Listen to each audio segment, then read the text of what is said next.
কে বলছে তার স্কুলে কোচিং হয় না? আমার মেয়েকে আমি আজ পর্যন্ত কোনোদিন কোচিং এ দেই নাই। আমার মেয়ে বাসায় যেয়ে কি বলে জানেন আপনারা? আমার মেয়ে বলে, আম্মু আমাকে কোচিং এ দাও, মা আমাকে যদি কোচিং এ না দাও মিস্টার আমাকে আদর করে না। আমরা কখনোই কোচিং করাতে চাইতাম না। আর যে বাচ্চাগুলো মারা গেছে সবগুলো বাচ্চা কোচিং এর জন্য অপেক্ষা করছিল এবং নাজিয়া নাফি ওরা কোচিং করছিল না, ওদেরকে আটকে রাখা হয়েছিল ডিটেনশনে। ওই দুটি বাচ্চাকে, একটা বাচ্চা যখন আগুনে পুড়ে জ্বলছে গেছে তখন সে বাচ্চার দায়িত্ব সে নিতে পারবে না কেন? ও যখন প্রতিষ্ঠানে ব্যবসা ছিল, যখন প্রতিষ্ঠানে সে কোচিং বাণিজ্য করতে পারছে তখন তাদের সে দায়িত্ব নিতে পেরেছে।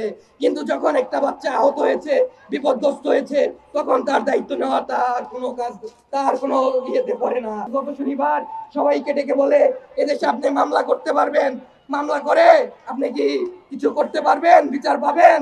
তাহলে বিচার পাবো না, তাহলে সে কি বুঝছে? মানুষকে সে আইনের প্রতি অনাস্থাশীল করে দিচ্ছে। Dozen dozen coordinator, dozen dozen form master দিয়ে ভরে রাখছে। হ্যাঁ, একটা বাচ্চা স্কুলে না আসলে গার্জিয়ানকে ফোন দেয়, একটা বাচ্চা কোচিং এ পড়তে না আসলে সে বাচ্চা দুর্বল, তার দায়িত্ব তারা নিতে পারবে না। একটা বাচ্চা যখন আগুনে পুড়ে জ্বলছে গেছে তখন সে বাচ্চার দায়িত্ব সে নিতে পারবে না কেন? ও যখন প্রতিষ্ঠানে ব্যবসা ছিল, যখন প্রতিষ্ঠানে সে কোচিং বাণিজ্য করতে পারছে তখন তাদের সে দায়িত্ব নিতে পেরেছে। কিন্তু যখন একটা বাচ্চা আহত হয়েছে, বিপদগ্রস্ত হয়েছে, তখন তার দায়িত্ব নেওয়া তার কোনো কাজ, তার কোনো ইয়েতে পড়ে না, তার এখতিয়ার নাই। এদেশের আইনের বিচার নাই। সে গত শনিবার সবাইকে ডেকে বলে এদেশে আপনি মামলা করতে পারবেন, মামলা করে আপনি কি কিছু করতে পারবেন, বিচার পাবেন। তাহলে বিচার পাবো না, তাহলে সে কি বুঝছে? মানুষকে সে আইনের প্রতি অনাস্থাশীল করে দিচ্ছে। আমরা কখনোই কোচিং করাতে চাইতাম না। আর যে বাচ্চাগুলো মারা গেছে সবগুলো বাচ্চা কোচিং এর জন্য অপেক্ষা করছিল এবং নাজিয়া নাফি ওরা কোচিং করছিল না, ওদেরকে আটকে রাখা হয়েছিল ডিটেনশনে। ওই দুটি বাচ্চাকে প্লেনটা ক্র্যাশ করে। আমার বাসা খুব কাছে, আমার বাসাটা খুব কাছে। আমি সবার আগে স্কুলে এসেছি। আমি আসার পরে কি দেখেছি জানেন? সামনে অনেক মরা লাশ টুকরা টুকরা হয়ে পড়ে আছে। এমনকি আমার বাচ্চার সাথে যেই বাচ্চাগুলা পড়তো সেই গার্ডিয়ানরাও ওইখানে ছিল। আমি আমার চোখের সামনে দেখছি যে আমার আমার আমার ময়না পাখিটা ওই রুমের মধ্যে পড়তেছে। ভাই, আমার পাখিটারে যখন বের করা হয়েছে আমি বলছি যে আমাকে একটু দেখতে দেন, আমাকে একটু দেখতে দেন আপনারা। যদি প্রথম দিন আমাকে দেখতে দেওয়া হইতো আমি কিন্তু স্কুলের মাঠ থেকেই আমার পাখিটারে বুঝতাম, কারণ আমি জানি ওইখানে কয়টা বাচ্চা কোচিং করে, কয়টা বাচ্চা ছিল। আমি প্রশাসনের ওদেরকে যখন হাত পাও ধরে বলছি যে ভাই আমাকে একটু বলেন যে এইখানে যে বাচ্চাগুলো ছিল ওগুলো আছে না মারা গেছে, তারা কিন্তু আমাকে অনেক সময় পরে বলছে যে আপা কেউ আর বেঁচে নেই।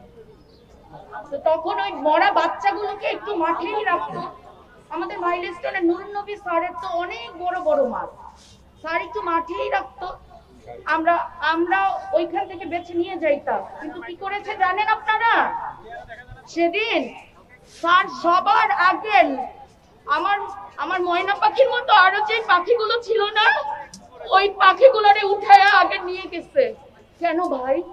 ওগুলোরে রাখতেন, আমরা শনাক্ত করে নিয়ে যাইতাম। যখন নিয়ে গেছে আমি দুপুর থেকে রাত 4টা পর্যন্ত আমার পাখিটারে খুঁজছি ভাই, আমি কোথাও পাই নাই। আমি এই হসপিটাল ওই হসপিটাল সব জায়গায় খুঁজছি, কোথাও পাই নাই। আমি 4টা দিন খোঁজার পরে 2 দিন পরে আমাকে বলে যে ডিএনএ টেস্ট করে নিতে হবে। ডিএনএ টেস্ট করে যখন নিতে হবে আমার হাজবেন্ড গেছে, ওরটা নিয়ে বলছে আমারটা নিতে হবে। এটা কি টিচারদের দায়িত্ব ছিল না?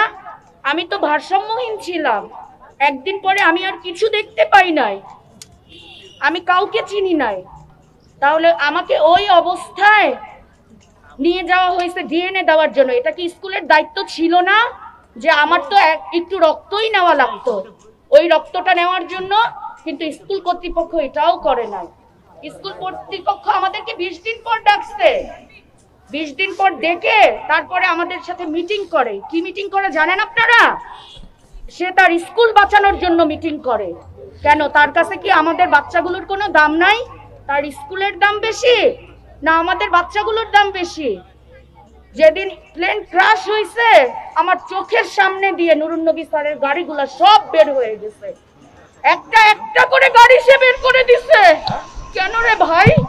এই গাড়িগুলো আমাদের টাকায় কেনা ছিল না? তাহলে সে গাড়ি বের করে দিছে, আরিয়ান নামের একটা বাচ্চা, সেই বাচ্চাটারে পায়ের নিচে ফেলাইয়া রিকশায় করে নিয়ে গেছে। কেন, এটা কি স্যারের দায়িত্ব ছিল না?